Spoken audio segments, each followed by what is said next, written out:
So hello everyone, my self Aman Singh, third of MBBS student at KGM Lucknow. तो अभी अपने पास जो मोस्ट कॉमन डाउट है बच्चों का कि हमको फुल सिलेबस टेस्ट देना है या पार्ट सिलेबस टेस्ट देना है। तो देखो, इस चीज़ को मैं काफ़ी अच्छे से कमेंट्स में क्लियर नहीं कर पाया, इसलिए मुझे ये बताना पड़ रहा है। देखो, जब तक आपका सिलेबस अच्छे से कंप्लीट नहीं हो जाता है, हो सकता है फरवरी एंड तक या फिर मार्च मिड तक आपको सिलेबस कंप्लीट करना पड़े।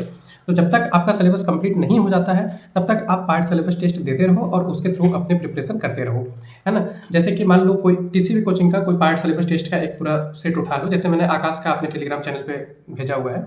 तो मान लो 8-10 टेस्ट में आपके सारे चैप्टर कवर हो जा रहे हैं 11-12 वाले।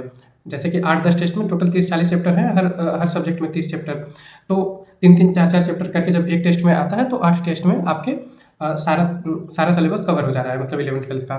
तो वो 8-10 पेपर का सेट उठाओ, पार्ट सिलेबस टेस्ट, और हर 2-2, 3-3 दिन में उसको पढ़ते जाओ, कवर करते जाओ, और हर तीसरे दिन दूसरे दिन टेस्ट देते जाओ।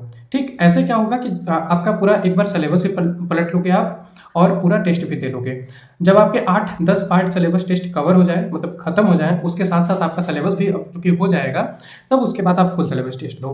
देखो, ये चीज़ तो हमेशा है कि फुल सिलेबस टेस्ट हमेशा अच्छा होता है पार्ट सिलेबस टेस्ट में, है ना। पार्ट सिलेबस टेस्ट में मान लो किसी एक पर्टिकुलर चैप्टर से ढेर सारे क्वेश्चन रहते हैं, मान लो वो चैप्टर आपका वीक है, तो पार्ट सिलेबस टेस्ट में हमेशा कम नंबर आता है।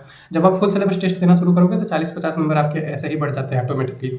तो फुल सिलेबस टेस्ट हमेशा अच्छा होता है। फुल सिलेबस टेस्ट देने से आपके मतलब आप एक वाइड रेंज में सोचते हो, कभी यहाँ के चैप्टर से, कभी वहाँ के चैप्टर से, आप काफ़ी ढेर सारे मतलब एरिया में आप सोचते हो। और फिर फुल सिलेबस टेस्ट से आपका सिलेबस पूरा का पूरा सिलेबस एक बार आप पलटते हो जब आप टेस्ट को एनालाइज करते हो। टेस्ट एनालिसिस वाले मैंने जो वीडियो अपलोड की है वो अब तक की बहुत इंपॉर्टेंट वीडियो है, उसको जरूर देखो।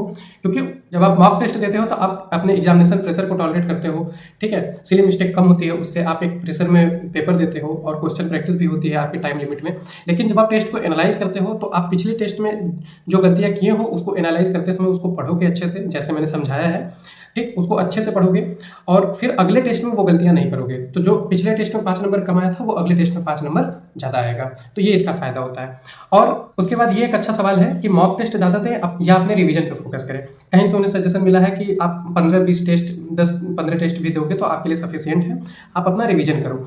ठीक, तो देखो, सबके अलग अलग ओपिनियन होते हैं। मेरा ओपिनियन जो है, जो मैं आपको सजेस्ट करना चाहता हूँ, वो ये है कि कभी ऐसा नहीं होता कि आप मॉक टेस्ट दे रहे हो और उसको प्रॉपर 3-4 घंटे एनालाइज कर रहे हो, तो कभी ऐसा नहीं होता कि आप उसमें रिवीजन नहीं कर रहे हो या फिर नहीं पढ़ रहे हो। उसमें यही होता है कि आप जब भी अपने टेस्ट को एनालाइज करोगे, जो क्वेश्चन में पूछा गया है उसके अलावा उसके सराउंडिंग में जो भी चीज़ें हैं, आप उस पर भी वर्क करोगे, उस पर भी एफर्ट लगाओगे, उस पर भी मेहनत करोगे, तो आप मॉक टेस्ट के थ्रू भी अपनी चीज़ों को प्रैक्टिस करते हो, अपनी चीज़ों को रिवाइज करते हो।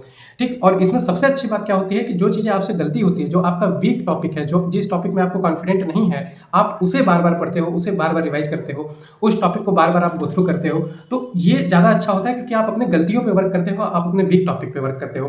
तो रिवीजन करो, मॉक टेस्ट डेली दो। देखो, मेरा ये मानना है कि मॉक टेस्ट यदि आप 3 घंटे डेली देते हो, उसको 3-4 घंटे एनालाइज करते हो, तब भी आपके पास 6 से 7 घंटे एक सफिशियंट टाइम बचता है अलग चीज पढ़ने का। हालांकि आप जो 3 से 4 घंटे अपने टेस्ट को एनालाइज किए हो, उसमें भी आप एक पढ़ाई की हो और एक बहुत बेहतरीन चीज वाली पढ़ाई किए हो, जो आप अपनी गलतियों पे काम किए हो और अपने कमजोर चीजों पे काम किए हो। आप उसमें भी पढ़ाई की हो, आप उसमें भी रिवीजन किए हो, तो 4 घंटे उधर के रिवीजन हो गए अपनी गलतियों के, अपने कमजोर चीजों के लिए। और उसके अलावा भी आपके पास 6 से 7 घंटे बचता है पूरे दिन में पढ़ने के लिए।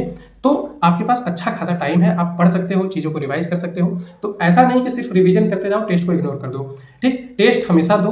50, 60, 70, 80 टेस्ट का। कई लोग ये पूछते हैं कि कितने नंबर आप टेस्ट हमको देने हैं, है ना, कितने नंबर आप टेस्ट हमको देने हैं। आपको एग्जाम से पहले कम से कम 40-50 टेस्ट तो दे ही देने चाहिए। उससे ज़्यादा ही हो, उससे कम ना हो, ठीक है। उससे ज़्यादा ही टेस्ट आपको दे देना चाहिए। मिनिमम आपको 40 से 50 टेस्ट दे देने चाहिए। उसके बाद एक छोटा सा सवाल कि हम कौन सी कोचिंग का टेस्ट दें। ठीक, तो आप जिससे भी पूछोगे, अब मुझसे पूछोगे तो मैंने जब अपने समय में टेस्ट दिया था तो उस समय आकाश के पेपर अच्छे होते थे, मोशन के पेपर अच्छे होते थे, न्यूलाइट के पेपर अच्छे होते थे, है ना। अभी जब मैं लड़कों से बात करता हूँ तो मुझे पता चलता है कि अभी आपका जो है नारायणा के पेपर बहुत अच्छे आ रहे हैं, एलएन के पेपर भी इस समय अच्छे आ रहे हैं, पीडब्ल्यू के भी पेपर में सुधार हुआ है। तो मेरे कहने का मतलब है कि किसी एक कोचिंग के प्रति आप बायस मत हो जाओ कि सिर्फ मैं एलएन का ही टेस्ट दूंगा, सिर्फ मैं आकाश का ही टेस्ट देता हूँ, है ना। आप क्या करो कि आप ढेर सारे कोचिंग्स का टेस्ट दो। आप कौन लोग है, टेलीग्राम पे लगभग आकाश के, एलएन के, न्यूलाइट के, मोशन के सारे टेस्ट मिल जाते हैं, नारायणा के सारे टेस्ट मिल जाते हैं, और भी जो भी कोचिंग है सबके टेस्ट दो, है ना। अनअकैडमी के भी सारे टेस्ट अच्छे आ रहे हैं इस समय, उसकी बायोलॉजी अच्छी आ रही है, एनसीईआरटी के बाहर नहीं आ रही है। तो आप अपने से करो ना, आपको टेस्ट पेपर प्रिंट करा के लाना है, आप टेस्ट पेपर प्रिंट करा के लेते आओ सारे कोचिंग के 4-4, 5-5, है ना।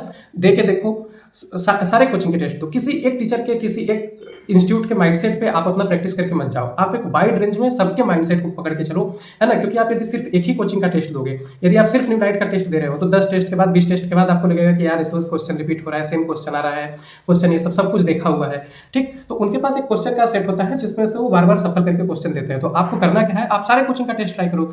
एक दिन सारे कोचिंग का 5-5 टेस्ट ले लो पीडीएफ, जाओ प्रिंट करा के लाओ सारे कोचिंग का, सब देख के देखो, 2-2 3-3 टेस्ट सबका देख के देखो, जिसका अच्छा लगे, जिसमें लगे कि हाँ यार इसमें एनसीईआरटी से बाहर पूछ रहा है या फिर इर्रेलेवेंट क्वेश्चन पूछ रहा है, आपको खुद पता चल जाएगा, उसको छोड़ो, बचे हुए 3-4 कोचिंग के टेस्ट आप दो। समझे? तो यहाँ पे मैंने आपके सारे मेजर डाउट्स क्लियर कर दिए, जिसमें आपको एक्सप्लेनेशन की जरूरत थी या फिर जिसमें मुझे लगा कि इसमें इस चीज़ को अच्छे से समझाया जा सकता है, बताया जा सकता है। बाकी अपनी प्रिपरेशन अच्छे से करो, जैसे बताया जा रहा है वैसे करो, बाकी हेल्पफुल चीज़ें भी आपको आगे मिलती रहेंगी।